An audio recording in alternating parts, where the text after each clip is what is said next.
Tiago capítulo 5, versículo 13 até o 16 diz assim: Alguém de vocês está sofrendo? Faça oração.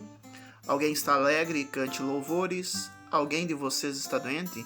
Chame os presbíteros da igreja e esses façam oração sobre ele ungindo com óleo em nome do Senhor. E a oração da fé salvará o enfermo e o Senhor o levantará. E se houver cometido os pecados, esses serão perdoados. Portanto, confessem os seus pecados uns aos outros e orem uns pelos outros para que vocês sejam curados. Muito pode, por sua eficácia, a súplica do justo.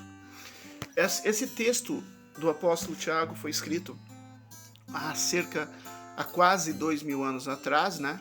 Há 1900 anos atrás. E ele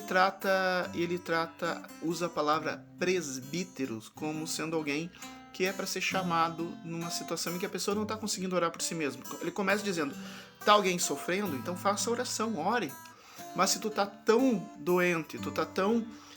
e pode ser uma doença física, a ponto da pessoa estar fraca fisicamente ou até mesmo desacordada, ou a pessoa pode estar fraca emocionalmente, a ponto de não conseguir orar por si mesmo, ou a pessoa pode estar fraca espiritualmente, no sentido de estar com uma doença, mas é recém-convertido, ou estava numa situação de pecado, alguma situação assim que tenha se afastado, então está fraca espiritualmente.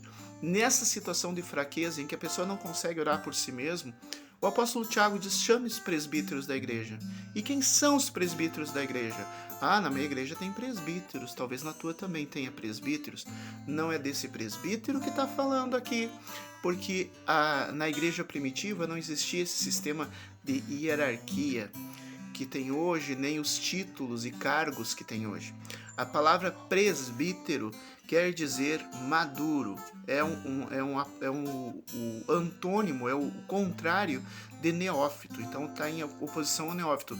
Tiago está dizendo assim, não chame uma pessoa neófita, uma pessoa recém-convertida, uma pessoa que ainda está aprendendo a caminhar na fé, porque essa pessoa também está fraca espiritualmente para poder ministrar sobre a vida do outro.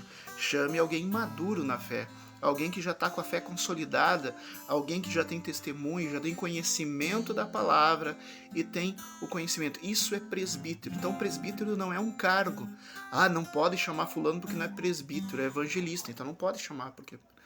não pode fazer tal coisa, não pode orar. Não, a palavra presbítero quer dizer pessoa madura na fé, pessoa que já tem sua fé consolidada, que tem realmente um compromisso com Deus. E essa pessoa, o que é para fazer? Usar o óleo consagrado como um símbolo. Não é o óleo que cura. Ali diz, né, a oração da fé salvará o enfermo. Não está dizendo que é o óleo. O óleo é um símbolo. O óleo é um símbolo usado para várias coisas, tanto no Antigo Testamento quanto no Novo Testamento. E é um símbolo em nome do Senhor Jesus. A oração não pode ser em nome de fulano, de ciclano, de santo. Não, a oração deve ser em nome do Senhor Jesus, feito por alguém maduro na fé. E a palavra do Senhor diz, a oração da fé levantará o enfermo. E se houver, no caso, se a pessoa está fraca por causa de questões espirituais, se houver cometido pecado, ser-lhe-ão perdoados. Não é só, então, quem tem um cargo chamado presbítero, mas sim quem é maduro na fé, quem já é batizado, é confirmado, tem um testemunho, tem conhecimento da palavra, uma vivência consolidada na fé, pode e deve atender esse pedido de oração para pessoas que estão enfraquecidas, seja por doenças físicas, doenças psicológicas ou mal espiritual, que impede a pessoa de orar por si mesma. Então, assim, leve o presbítero, leve alguém maduro para estar fazendo essa oração.